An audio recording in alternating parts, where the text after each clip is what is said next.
اعوذ باللہ من الشیطان الرجیم بسم اللہ الرحمن الرحیم یا ایھا الذین آمنوا اطیعوا اللہ واطیعوا الرسول الا ان اولیاء اللہ لا خوف علیہم ولا هم یحزنون صدق اللہ العظیم وصدق رسولہ النبی الکریم ونحن علی ذلک من الشاہدین والشاکرین والحمد للہ رب العالمین صلی اللہ علیہ وآلہ وسلم۔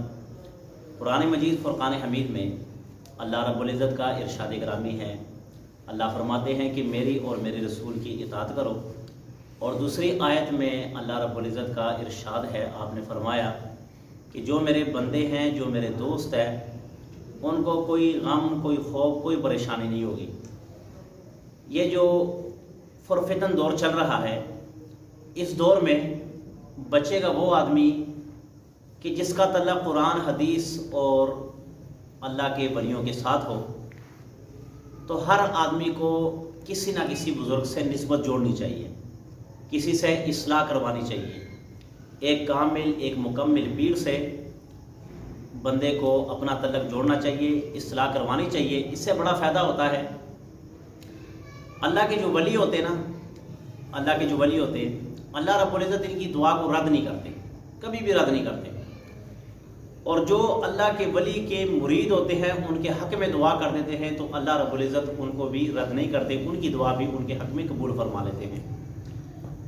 ایک پیر صاحب تھے، وہ کسی مقام اور کسی جگہ پر رہتے تھے۔ ایک مرید کو بھیجا گیا کہ جا کے ان کے ساتھ بیعت کر لو، بڑے نیک آدمی ہیں، بڑے اچھے آدمی ہیں، ان کے ساتھ جا کے بیعت کر لو۔ اب یہ آدمی چلا اور سفر کرتے کرتے وہاں پر 2-3 دن میں پہنچا۔ 2-3 دن پہنچ کے اس پیر کی خدمت میں 2 سے 4 دن گزارے، بغیر بیعت کیے واپس آ گیا۔ مزاج نہیں ملا پیر اور مرید کا، آپس کے جو مزاج تھے وہ آپس میں نہ مل سکے۔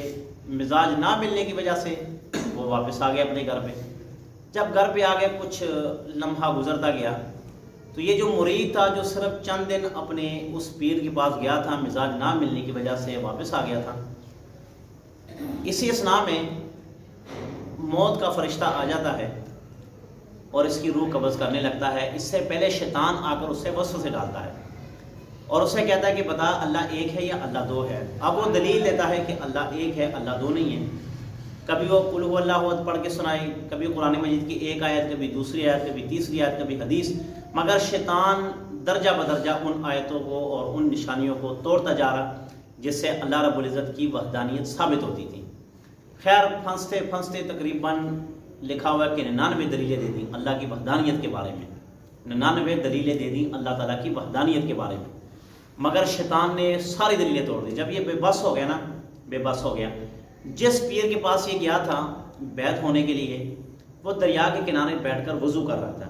جب وضو کر رہا تھا، اللہ رب العزت نے اس کے دل میں خیال ڈالا، یہ جو پیر تھا نا، اس کے دل میں خیال ڈالا، الہام ہوا کہ آپ کے پاس جو چند ماہ پہلے ایک مرید آیا تھا بیعت ہونے کے لیے، اس وقت وہ موت کی کشمکش میں ہے اور شیطان نے اس کو پھنسایا ہوا ہے وحدانیت کے بات پر، اور وہ اس وقت پھنسا ہوا ہے۔ اب وہ پیر نے کیا کیا کہ اسی وقت جب وضو کیا، ایک پانی چلو دریا سے لیا اور لے کر دوبارہ دریا میں مارا اور کہا کہ کہہ دے کہ میں اللہ تعالیٰ کو بغیر دلیل کے، بغیر کسی بات کے میں اللہ کو وحدہ لا شریک مانتا ہوں، مجھے کوئی دلیل دینے کی ضرورت نہیں اور مجھے نہ کوئی دلیل لینے کی ضرورت ہے، اللہ وحدہ لا شریک ہے۔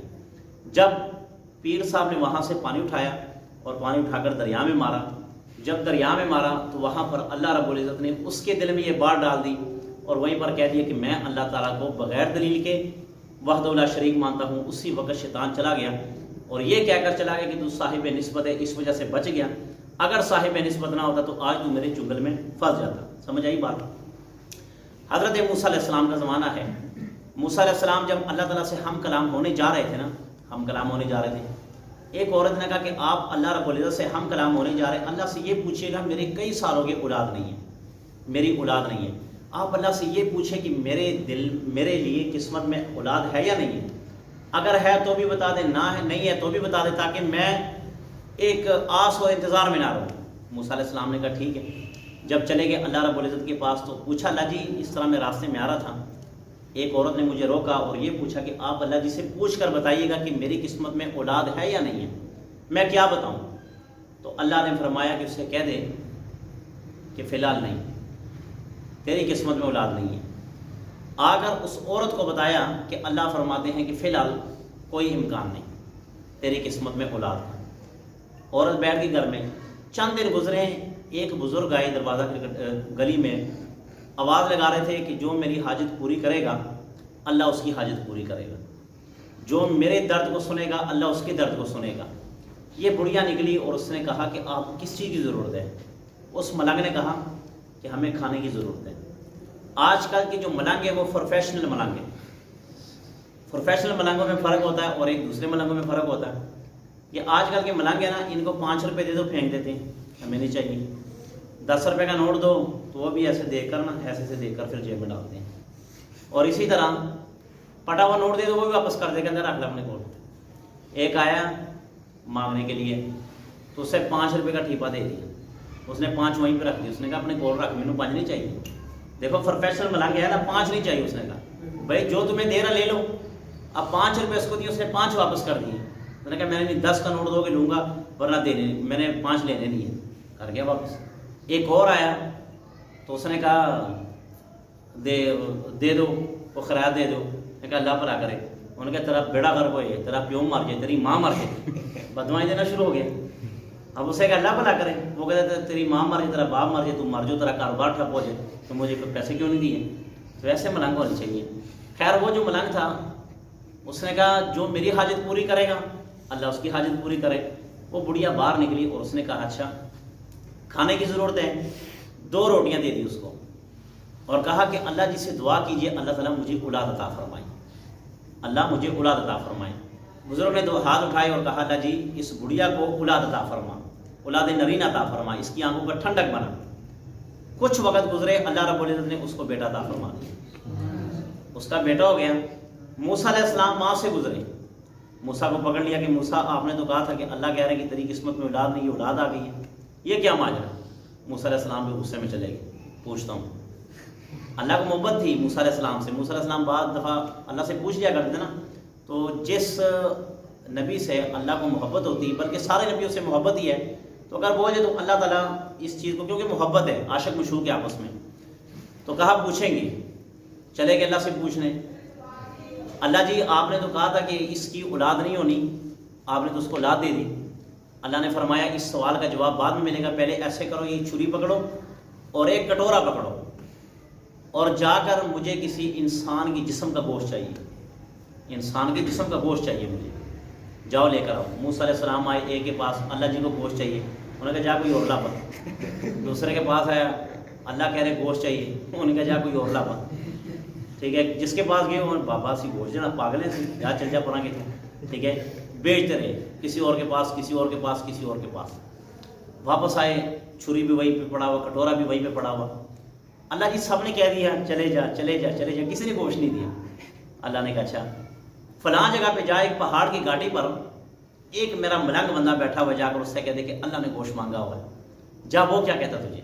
موسیٰ علیہ السلام سیدھے اس ایڈریس پر چلے گئے، ایڈریس پر جا کے بابا جی کو سلام کیا، السلام علیکم، بات اسے کہا جی اللہ نے بھیجا کہ مجھے گوشت چاہیے انسان کی جسم کا۔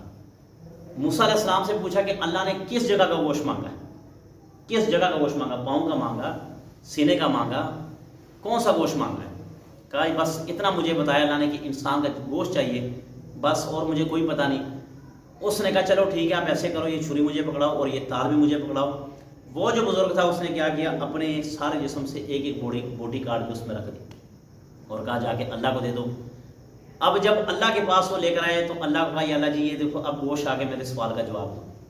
اللہ نے موسیٰ کو کہا کہ موسیٰ میں نے کہا مجھے انسان کی جسم کا گوشت چاہیے، جب تو سب کے پاس ہو کر آ گیا، سب سے ہو کر آ گیا، تو نے کہا نہیں ہے موسیٰ تو بھی تو انسان ہے، تو بھی تو یہ کہہ سکتا کہ اللہ جی مجھے پکارے ہیں، میں کس جگہ سے دوں، کہہ سکتا تھا نا موسیٰ۔ تو لہٰذا اس میرے بندے نے اپنے جسم کی پرواہ نہیں کی، صرف میری رضا کو اور میری خوشی کو دیکھا۔ اس بندے نے اس بڑھیا کے لیے دعا کی، میں اس ولی کی دعا کو کیسے رد کر سکتا ہوں؟ اور اگر آپ کے پیغمبر نے ایک بار کہہ دیا کہ یہ کام نہیں ہونا تو وہ کام کیسے ہوگا؟ ظاہر بات اعتراض کرنے والے بڑے ہوتے ہیں، یہ ہمارے بیانوں کو لوگ سنتے نا، یہ کوئی اس لیے نہیں سنتے کہ ہم اس سے ہدایت حاصل کریں، بلکہ اس لیے سنتے کہ ہم اس کو پکڑیں یہ کہاں پہ غلطی کرتا ہے۔ اور بلی چوہے کا کھیل ہوتا ہے نا، بس گھوم گھمارا پکڑتے ہیں، تو جہاں پہ پکڑے کھڑا پکار کے تو یہ بعض لوگ سنتے تو اگر شاید وہ اعتراض کریں، میں ان کے اعتراض سے پہلے جواب دے دیتا ہوں کہ آپ اعتراض کریں گے کہ اللہ نے ایک بار جب کہہ دیا پیغمبر کے ذریعے کہ نہیں ہو سکتا تو نہیں ہو سکتا، آپ کیسے کہتے ہیں، یہ دلیل آپ کہاں سے لاؤ گے؟ تو میں پھر ان کو یہ بتاؤں گا کہ حضرت یونس علیہ السلام نے جب اپنی قوم کو کہہ دیا تھا کہ بھائی کل عذاب آنے والا ہے، کل عذاب آنے والا ہے، نکل جاؤ، تو موسیٰ علیہ السلام چلے گئے، تو پھر عذاب کیوں نہیں آیا؟ اس لیے نہیں آیا کہ وہ سارے چلے گئے تھے ایک بیابان میں، ایک میدان میں چلے گئے، اللہ سے دعا مانگے اللہ ہم معافی چاہتے ہیں، ہم معافی چاہتے ہیں، ہم پر عذاب نہ لانا، جتنے ہم نے گناہ کیے، نافرمانی کی، یا اللہ ہم معافی چاہتے ہیں، ہمیں معاف فرما۔ اس دعا کے صدقے جنہوں نے دعا مانگی تھی، اللہ نے عذاب ڈال دیا تھا، اور نبی نے کہہ دیا تھا عذاب آئے گا، جس کی وجہ سے نبی کشتی میں بیٹھ کر جا رہے تھے۔ تو یہیں پر بھی اس بزرگ نے دعا مانگی، کس کے لیے؟ بڑھیا کی اولاد کے لیے۔ سمجھ آ رہی میری بات؟ بڑھیا کی اولاد کے لیے دعا مانگی، اللہ تعالی میں اس بڑھیا کے لیے دعا کرتا ہوں، تو وہاں پر دعا سے عذاب ڈال گیا اور یہاں پر دعا سے اولاد مل گئی۔ سمجھ آ رہی میری بات؟ تو اللہ رب العزت نے ایک ولی کی وجہ سے اللہ رب العزت نے اس عورت کو اولاد عطا فرمائی ہے۔ تو کہنے کا مقصد یہ ہے کہ آج کے دور میں جیسے پرفتن دور جا رہا ہے، اب آپ دیکھیں جیسے آپ گھر سے باہر نکلتے ہیں، آپ جب کسی بازار میں چلتے ہیں نا، کسی سڑک کے کنارے چلتے ہیں، یہ فتنے ہوتے ہیں نا، فتنے، یہ آپ کے دائیں سے فتنہ، آپ کے بائیں سے فتنہ، آگے سے فتنہ، پیچھے سے فتنہ، اوپر سے فتنہ، نیچے سے فتنہ، ہر طرف فتنے ہی فتنے۔ اب آپ کو اوپر سے فتنہ کیا ہے؟ اب آپ اوپر راستے پہ جا رہے ہیں، اوپر لڑکی کھڑی ہے، وہ سیٹی مار رہی ہے، اب یہ فتنہ ہے کہ نہیں ہے؟ اب آپ کو کہ نیچے سے کیسے فتنہ ہے؟ اب آپ گاڑی پہ سفر کر رہے ہیں، نیچے آپ کو لڑکی سیٹی مارتی، فتنہ ہے کہ نہیں؟ دائیں فتنہ، بائیں فتنہ، ہر جگہ فتنہ ہی فتنہ ہے۔ پہلے گناہ کرنا بلکہ زنا کرنا بڑا مشکل ہوتا تھا، بڑا مشکل ہوتا تھا، اب زنا کرنا مشکل ہی نہیں ہے، آسان ہی آسان ہے، جگہ بھی ہے، سب کچھ ہے، وہ بھی راضی، یہ بھی راضی، ماں بھی راضی، باپ بھی راضی، بھائی بھی دلے بن گئے ہوئے، بھائی نہیں بھائی، سگے بھائی بھی وہ دلے بن گئے، اب اس کا کیا بنے گا؟ تو اب تو گناہ عام ہو گیا، گناہ تو کوئی مشکل ہی نہ رہا۔ یہ فتنے ہیں، یہ انسان کے ایمان کو پکڑنے کے لیے، یہ فتنے ہر طرف سے انسان کو گرنے کے لیے کہ بس مسلمان کی ایمان کو ضائع کرے، مسلمان کی ایمان کو ضائع کرے۔ اب دیکھو نا، نکلا نا میرا جسم میری مرضی، میرا جسم میری مرضی۔ تو اس بارے میں مولانا منظور احمد مینگر صاحب نے بڑا پیارا جواب دیا۔ اب میں کہہ دیتا ہوں، کوئی بات نہیں۔ مولانا منظور صاحب نے کہا تھا کہ تیرا جسم تیری مرضی، تو پھر مرد کا جسم مرد کی مرضی، جس کے اوپر مرضی چڑھ جائے، ٹھیک ہے؟ اگر تیری جسم تیری مرضی نا، تو پھر مرد کا بھی اپنا جسم ہے، مرد کی بھی اپنی مرضی، پھر وہ جس کے اوپر مرضی چڑھ جائے، پھر مرد سے کون پوچھے گا؟ اگر تیرے جسم کی تیری مرضی ہو سکتی تو کیا میرے جسم کی میری مرضی نہیں ہو سکتی؟ اگر تیرے جسم میں دل لگا ہوا، میرے جسم کے اندر دل نہیں لگا ہوا؟ اگر تیرے جسم کے اندر 50 پاؤنڈ کرنٹ ہے تو ہمارے اندر 100/100 کرنٹ ہے، ہم جس کے اوپر مرضی چڑھے، پھر تم کون پوچھنے والے ہوتے ہیں؟ یہ مولانا منظور صاحب نے کہا، میں نہیں کہہ رہا ہوں، ٹھیک ہے؟ تو خیر، فتنے ہیں، اپنے آپ کو فتنوں سے بچانا ہے، اپنے آپ کو گناہوں سے بچانا ہے۔ بالخصوص آج کا جو سب سے بڑا فتنہ انسانوں کی ایمانوں پر ڈاکہ ڈال رہا ہے، بالخصوص نوجوانوں کے ایمانوں پر ڈاکہ ڈال رہا ہے، وہ کیا ہے؟ لڑکی۔ بس اس سے جو مسلمان آج کے دور میں بچ گیا، جو بچ گیا اس نے اپنا ایمان بچا لیا، اور جو پھنس گیا وہ یار ہم صرف ٹائم پاس کے لیے باتیں کرتے ہیں، ہم صرف یہ کرتے ہیں۔ اب ایک بیٹھا ہوا تھا، اچھا بڑا سمجھدار آدمی تھا، دکان میں بیٹھے ہوئے تھے، اس طرح ایک لڑکی گزری تو اس کو دیکھ کہتا ماشاء اللہ سبحان اللہ۔ میں نے کہا کیا ہوا؟ کہتا یار کیا حسن ہے، کہتا کیا حسن ہے۔ میں نے کہا یار کیا تیرا اس کو دیکھنا جائز ہے؟ کہتا یار میں نے تو سبحان اللہ کہا، میں نے کہہ دی سبحان اللہ کہہ دیا۔ میں نے کہا اچھا تیری جوان بہن اگر گزرے تو کوئی کہہ دے الحمدللہ آ جا، کوئی کہہ دے الحمدللہ آ جا، تو میں نے کہا تو نے تو صرف یہاں پہ کہہ دیا کہ سبحان اللہ دیکھ دیا، اور وہ کہہ دے الحمدللہ میں قرآن بھی پڑھنا، میں حدیث بھی پڑھنا، میرے نہ گلے میں، تو کیا جائز ہو جائے گا؟ کہتے ہوئے ایسا نہ گلا نہ کر، اپنی باری غیرت آ جائے گی، دوسروں کی بہن نہیں ہے۔ اللہ سے دعا ہے جو کچھ کہا بسم اللہ الرحمن الرحیم، الحمدللہ رب العالمین والعاقبۃ للمتقین والصلاۃ والسلام علی سید الانبیاء والمرسلین، الہ العالمین جو کچھ کہا سنے اس پر عمل کرنے کی توفیق عطا فرما، دوسروں تک پہنچانے کی توفیق عطا فرما، الہ العالمین ان فتنوں سے بچنے کی توفیق عطا فرما، اپنی ایمانوں کی حفاظت کرنے کی توفیق عطا فرما، الہ العالمین آخر دم تک یا اللہ اسلام پر مر مٹنے کی توفیق عطا فرما، اسلام کے مطابق زندگی بسر کرنے کی توفیق عطا فرما، الہ العالمین ہمارے صغیرہ کبیرہ گناہوں کو معاف فرما، الہ العالمین جب آخری وقت ہو عالم نزا ہو، یہ بابرکت کلمہ لا الہ الا اللہ محمد رسول اللہ صلی اللہ علیہ وآلہ وسلم ہماری زبان پر جاری و ساری فرما، الہ العالمین ملک پاکستان کی حفاظت فرما، آمین۔